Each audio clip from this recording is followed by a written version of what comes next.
ಸುಬ್ಬಮ್ಮ ಮನೆಯಲ್ಲಿ ಏಕಾದಶಿ ಉಪವಾಸ, ಎಲ್ರೂ ಸ್ವಲ್ಪ ತಿಂತಾರಷ್ಟೇ ಉಪ್ಪಿಟ್ಟು ಅವಲಕ್ಕಿ ಪಾಯಸ.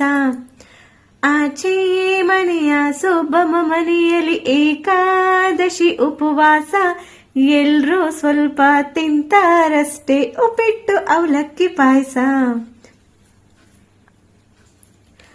3-4 ಬಾಳೆಹಣ್ಣು, ಸ್ವಲ್ಪ ಚಕ್ಕುಲಿ ಕೋಡು ಬಳೆ. 3-4 ಬಾಳೆಹಣ್ಣು, ಸ್ವಲ್ಪ ಚಕ್ಕುಲಿ ಕೋಡು ಬಳೆ. ಗಂಟೆಗೆ 2 ಸೀಬೆ ಹಣ್ಣು, ಆಗಾಗ ಒಂದೊಂದು ಕಿತ್ತಾಳೆ.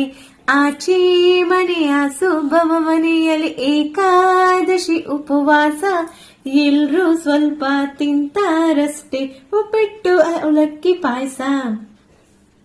ಜನಕ್ಕೆಲ್ಲ ರವೆ ಉಂಡೆ, ಹುರಳಿ ಕಾಲಿನ ಉಸಲಿ, ಎಲ್ಲೋ ಸ್ವಲ್ಪ ಬಿಸಿ ಶಂಡಿಗೆ, 5-6 ಇಡ್ಲಿ.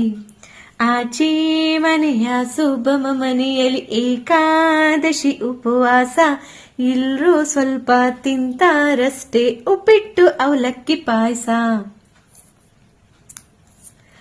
ರಾತ್ರಿ ಪಾಪ ಉಪ್ಪಿಟ್ಟೆ ಗತಿ, 1 ಲೋಟ ತುಂಬಾ ಹಾಲು. ರಾತ್ರಿ ಪಾಪ ಉಪ್ಪಿಟ್ಟೆ ಗತಿ, 1 ಲೋಟ ತುಂಬಾ ಹಾಲು. ಪಕ್ಕದ ಮನೆಯ ರಾಮೇಗೌಡರ ಸೀಮೆ ಹಸುವಿನ ಹಾಲು. ಪಕ್ಕದ ಮನೆಯ ರಾಮೇಗೌಡರ ಸೀಮೆ ಹಸುವಿನ ಹಾಲು. ಆಚೆ ಮನೆಯ ಸುಬ್ಬಮ್ಮ ಮನೆಯಲ್ಲಿ ಏಕಾದಶಿ ಉಪವಾಸ, ಎಲ್ರೂ ಸ್ವಲ್ಪ ತಿಂತಾರಷ್ಟೇ ಉಪ್ಪಿಟ್ಟು ಅವಲಕ್ಕಿ ಪಾಯಸ. ಉಪ್ಪಿಟ್ಟು ಅವಲಕ್ಕಿ, ಉಪ್ಪಿಟ್ಟು ಅವಲಕ್ಕಿ ಪಾಯಸ.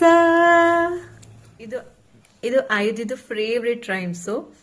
ಅವಳು ಚಿಕ್ಕವಳಿರ್ಬೇಕಾದ್ರಿಂದನೇ ನಾನು ಅವಳಿಗೆ ಈ ರೈಮ್ಸ್ನ ಹೇಳಿ ಕೊಡ್ತಾ ಇದ್ದೆ. ಅವಳಿಗೆ ತುಂಬಾ ಇಷ್ಟ ಇದು. ಯಾವಾಗ್ಲೂ ಅವಳಿಗೆ ಏನ್ ತಿಂಡಿ ಮಾಡ್ಬೇಕು ಅಂತ ಅಂದ್ಬಿಟ್ಟು ಕೇಳಿದಾಗ ಉಪ್ಪಿಟ್ಟು ಅಂತಾನೆ ಹೇಳ್ತಾಳೆ.